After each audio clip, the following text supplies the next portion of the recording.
Hi everyone, my name is Hayley Phillips from Serenity, and this is Think Serenity, a series of talks that I like to give to help people who are struggling with their mental health in progressing and finding wellness for themselves. Now, the topic that I want to talk to you guys today about is how not to care about what others believe in you. And this is a really big thing, especially for me. For me, my anxiety is solely based on what other people thought about me, or even what I thought they would think about me.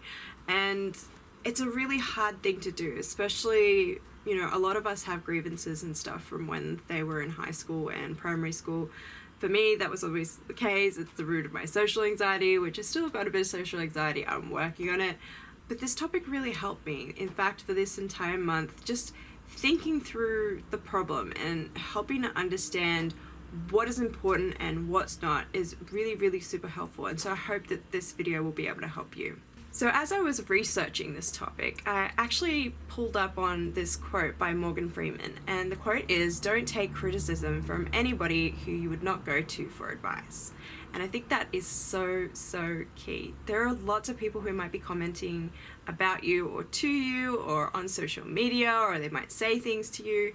And, if they're not somebody who's in your inner circle, what they say really doesn't have any value, because they don't know who you are. And I think that's the most key thing that I took from this.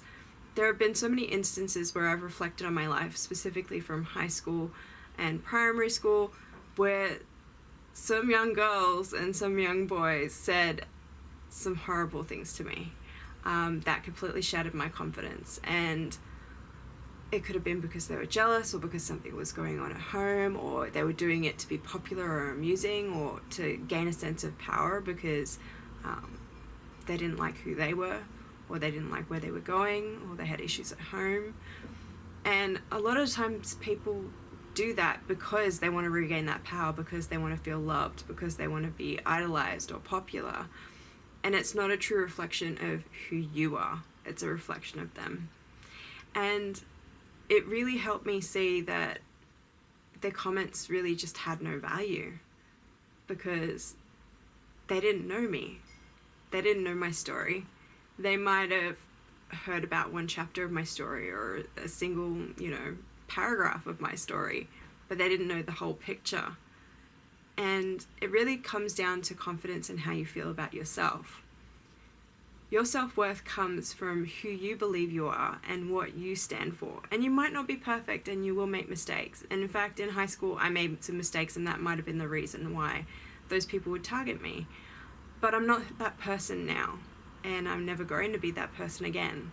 I've evolved and I've changed to be an amazing person, and all I want to do is to be able to give love. And sure, there are going to be times where I'm super, super frustrated, and I'm happy to be authentic and angry and frustrated and sad, because I'm a human being, and it's okay to be a human being. And I think once you accept that you are human and that you're not going to be perfect, and what they say might only be for that small moment in time, you've got to recognize that eventually, if they hold on to that, then that's their problem. What's most important is that you've let that part of yourself that was bad or horrible or wrong, you've let that go, and instead you've embraced a change, and you're willing to be more loving and be more kind and be more selfless. And that's the part of you that holds true. When we think about, in fact, I love to think about Harry Potter. Harry Potter is one of my favorite books. It's got really good morals, especially for bullying and stuff. But I like to think of the journey of Draco Malfoy. So Draco Malfoy obviously was this horrible, horrible character in Harry Potter. But the reason why he was horrible is because of the way that he was brought up. He was brought up in a family that was pure blood, and so they thought that they were superior, they had lots of money, they had power, they had status, and they believed that everything that they were doing was right. But because he was rejected, automatically he became enemies with Harry Potter. But if you think about it from a child's perspective, because they were young at that time, that rejection would have hurt Draco Malfoy. How could somebody reject me? I'm superior, I'm powerful, and he did it in front of all these other kids. I'm gonna hate on him. And so that hatred carried on throughout the story. But really, you could tell in Draco's heart he was a good kid. He just couldn't help it because of his upbringing and because of his superiority and because he was offended and he was never taught otherwise. You get the point. The point is, even with these complex characters, Draco he was a bad kid, but that doesn't make him bad now. And even at the end, he wasn't a bad person. He still respected Harry. And we all have the ability to change. And there may be many Draco Malfoys in your life, and they may hate on you, but once you fully recognize that the reason why they're showing that hatred and they're doing it for a reaction, they're doing it because they want to be loved, because they want to be accepted, because they don't like who they are, and it's not about you. Another point that I wanted to talk about is a lot of the time people are misinformed as to who we are, and this is like obviously the root of gossip. Now, gossip is probably one of the most toxic things that we could do, whispering and talking about what's going on with people and talking about them behind their backs and not getting the full story, or I heard a rumor, and spreading things like that. It really isn't helpful. But I think the best thing that can hold true and that can help in those situations is, one, recognizing that not everybody fully understands and accepts gossip.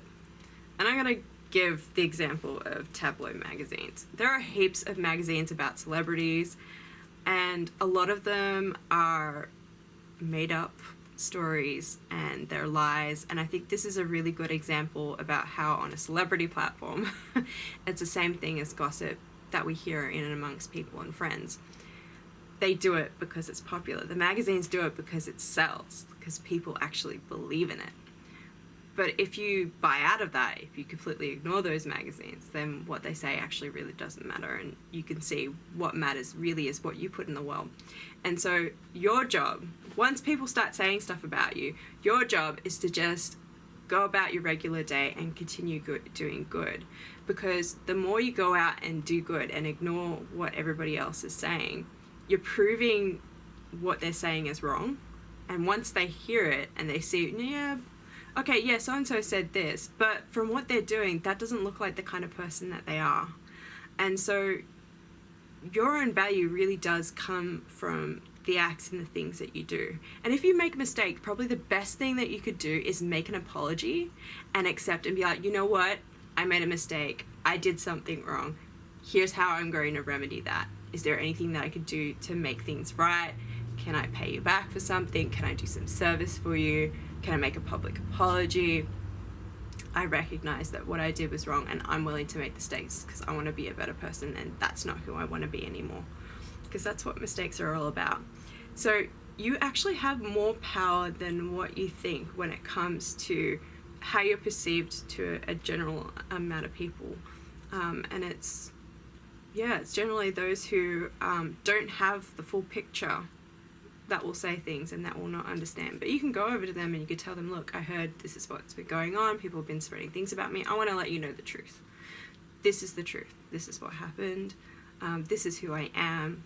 I don't want to be that part of that anymore. And I think it really comes down to the point, if you believe in yourself and in the light that's within you, you can, it's up to you whether you dim your own light, you know? The light within you is like your truth, who you are, your authenticity, your love. And the only person that could dim that light is you. It's not anybody else. People could say things, but it doesn't detract from who you are. The next thing I want to talk to you about is kind of about your value. What are the things that add value to a person? When you're thinking of the most loving person in your world, you probably think about someone in your family, someone who you love, your mum, your dad, your grandparents, someone that you look up to. You generally look up to you because they love you and they show love for you, because they're a great service to others.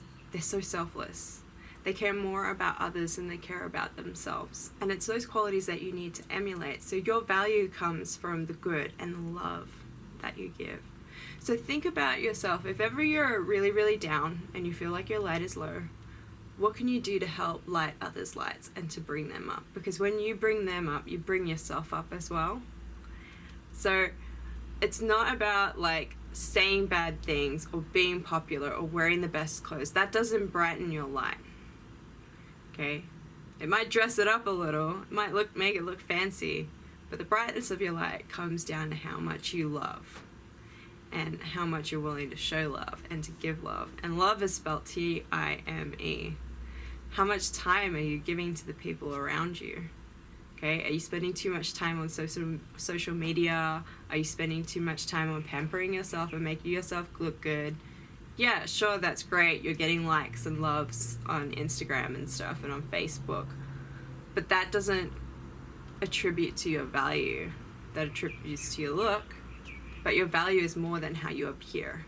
It's by the things that you do. So instead of focusing on the haters that are out there that are saying all these bad things, instead focus on the love that you can give. The more you give, the better your reputation, the less you care about what other people say, because like I mentioned earlier, they don't know the full story. They haven't read your entire book. The only person that's read the entire book is pretty much you. Focus in on what's important, and then the rest of it will let it slide. Now, if any of you are having trouble with that whole concept and everything that I've spoken about in this video, feel free to get in contact with me, because generally there's something stuck in the energy that makes you focus instead and be like, okay, I need to be liked by this person, or I have to do this to be popular, or I can't live in a world when people think bad about me. Generally that means that there's like, you've got blockages and barriers in the energy, and probably some of that's even ancestral, that just kind of needs to be released, because this is what I do and this is what I love, and it's so fascinating and so much fun when you release that stuff from your energy. And then I ask my clients, how do you feel now? What are you thinking? What are your thoughts? And then all of a sudden they're like, there's just this change. I don't know how to explain it. It's like this feeling. It's like as soon as I think about that fear that I have, it's gone. Like I feel differently about it. I feel more hopeful. I feel like I can do it now. And it's because when we store all that negative energy inside us, it holds on there and it prevents us from behaving and thinking in the ways that we need to. And so it's really so helpful. And that's why I love doing it for people with mental health problems. That's my focus. I want to help people who are really depressed, really super anxious, really self-conscious, not getting out there and doing the things that they want to do, or like are afraid to get out there and to show their light, because we need you. There are so many people who need you, and it's just the things that have been going on in your life that have been holding in the energy for so long that are preventing you from being that person that you want to be, for trying to find that true happiness, for trying to find wellness and to be able to heal yourself. You can't do that unless that negative energy is gone. So feel free to contact me. If you guys have any questions, I hope you enjoyed this video. I really enjoyed talking on this. This is something that I'm truly passionate about, because it's something that I've resolved within myself. There might be a few things that might come up in the future for me that maybe might need a little bit of work on, that are kind of like really specific. But for the most part now, I really honestly don't care about what anybody else has to say. Other than that, my name is Hayley Phillips, and thank you for watching.